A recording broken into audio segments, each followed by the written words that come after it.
Have you noticed more for sale signs popping up around Snohomish? You are not imagining it. We are definitely seeing more listings hit the market. But what does that actually mean for you if you're thinking of selling soon? The truth is, real estate is hyperlocal, and what you hear nationally or even on local news is a broad level of what's really happening. What really matters is what's happening right here in your zip code and even your neighborhood, and actually even on your street.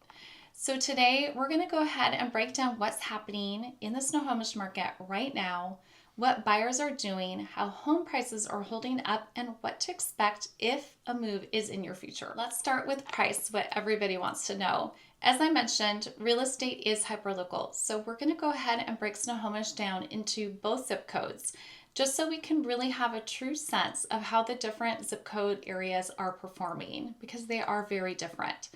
As of April 2025, the median home price for 98296 is $1,009,500, which is down almost $200,000 from where it was last year.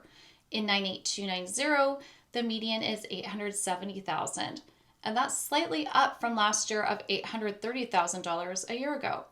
Looking at the city overall together, it's coming in at $899,950. And compare that to Snohomish County, the median is coming in at $785,000. Nationally, the median is much lower, around $431,000. So even with some softening in certain zip codes, Snohomish does continue to be one of the more desirable areas for buyers looking to call their next home. And yes, it is very expensive to live here. So let's look closer and really figure out what buyer traffic's like for a second. In both zip codes, we are seeing fewer showings per home for sale, but a quicker path from last year to receive an offer once that right buyer comes through the door. That does tell us maybe two things. One, buyers are more selective, which does make sense because of the high interest rates. Maybe they're only touring homes they're serious about. And two, the new NAR showing rules that are requiring a buyer to have a signed agreement with their agent before showing any sort of home. And that really does cut down on the casual traffic. Regarding the NAR rules, if you have no idea what I am talking about and maybe you haven't been following the real estate news, just reach out to me and I am more than happy to bring you up to speed.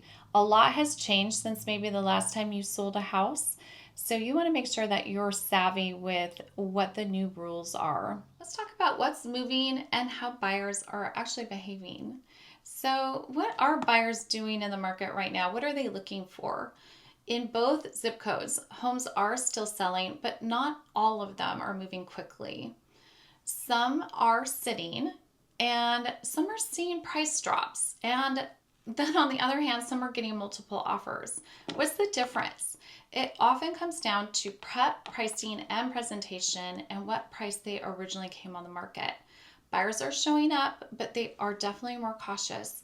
And even when they do offer full price, they might be asking for closing costs or maybe some other concessions at the back end. So what's happening right now is that most homes are receiving the asking price overall, but you can't see what's actually happening behind the scenes because a house might be listed at 100% of asking price, and you can't see that maybe the seller had to bargain $20,000 in seller's concessions for closing costs, or maybe the buyer's agent compensation, or maybe just buying down the rate for the buyer.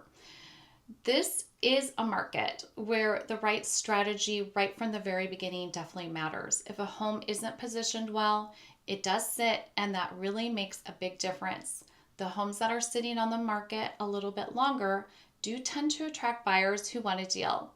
You don't want to be stuck trying to chase down the right price. You could lose tens of thousands of dollars or more. For housing levels still being under just 2 months of inventory, you're still in a great spot to attract serious buyers. This market is steady but intentional, and that's where a clear plan makes all of the difference.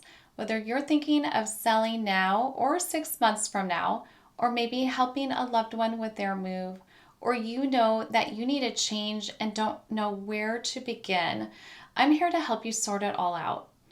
Some of my clients have needed a quick sale, whereas others planned a year in advance or more, but we are always prepared. Either way, we will always start with your goals, not just the market data, and create a custom plan that will work for you. Every home has a story, and you deserve an individual plan to reach your goals. Call or text me anytime, and until then, I'll see you in the next one.